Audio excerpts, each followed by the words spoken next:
Ya, tadi kita sama-sama sudah mendengarkan putusan bagi kedua terdakwa pada siang hari ini, yaitu dimulai dari Pak Agus Nurpatria dilanjutkan dengan Pak Hendra Kurniawan, di mana Agus Nurpatria dituntut 3 tahun penjara dan diputus 2 tahun penjara.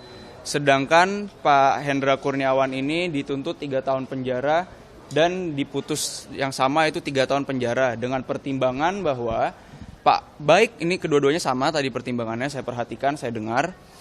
Baik Agus Nurpatria dan Hendra Kurniawan dipersalahkan atas pasal 32 Jungto 48 Undang-Undang ITE, Jungto 55 KUHP. Sedangkan mereka berdua ini dituntut dengan pasal 33 Jungto 49 ITE, Jungto 55. Akan tetapi Majelis Hakim berpandangan bahwa rumusan unsur pasal 33 Undang-Undang ITE tidak dapat dipenuhi sehingga Majelis Hakim mengambil dari subsidiarnya yaitu pasal 32.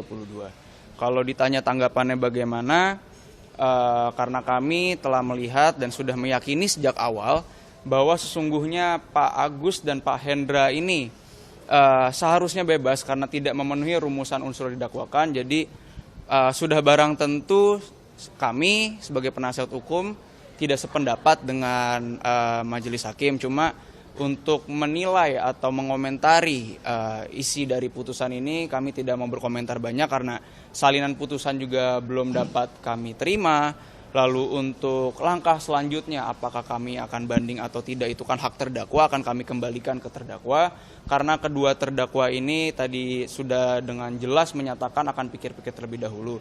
Cuma mungkin komentar pribadi kalau dari saya, dari kami juga penasihat hukum, ya sangat disayangkan kok bisa 2 tahun, bisa 3 tahun. Sedangkan sebagaimana kita ketahui bersama, eksekutornya aja ini satu tahun 6 bulan.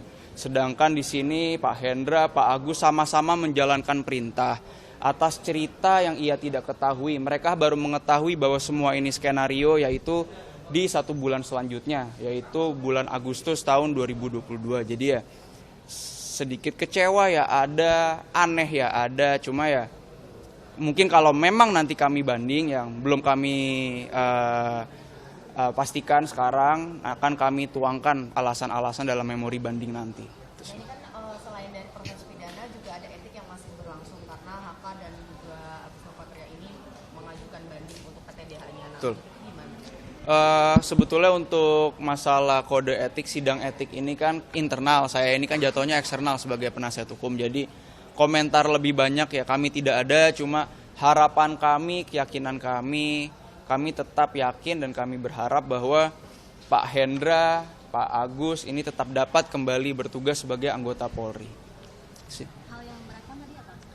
Hal yang memberatkan sebetulnya ya dalam tanda kutip standar ya kita lihat karena mereka ini adalah seorang anggota Polri, seorang perwira tinggi, perwira menengah yang seharusnya mengetahui atau memiliki ya dugaan bahwa ini ada yang tidak benar. Sedangkan dari fakta-fakta persidangan sudah jelas kok semua orang ini bukan hanya mereka berdua, bahkan Kapolri, bahkan penyidik yang memeriksa di hari H itu meyakini bahwa ini semua adalah sebuah kebenaran, sebuah peristiwa tembak-menembak antar anggota polisi sehingga semua orang lah telah kena dalam tanda kutip kita tahu ya prank oleh Ferdy Sambo itu sih. Kalau dari pihak kuasa hukum sendiri melihatnya mengapa vonis dari Agus ini lebih ringan dibanding tuntutan sementara Hendra sama dengan Saya nggak berani dan nggak tahu mau komentar apa, ini kan semua kan pertimbangan hakim. Sedangkan kita lihat, saya mendengar, saya juga mencatat pertimbangannya benar-benar sama. Rumusan unsur pasal 33 tidak terpenuhi.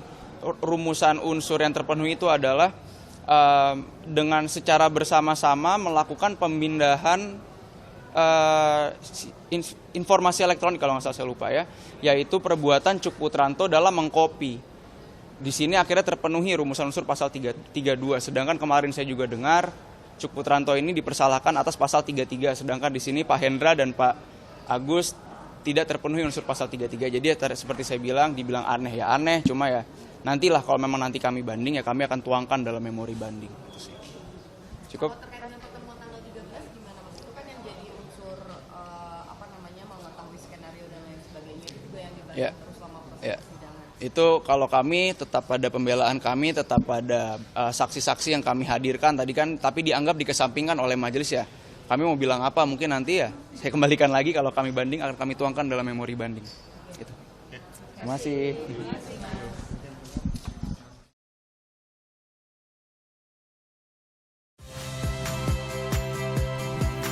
Saya Harjuno Pramendito.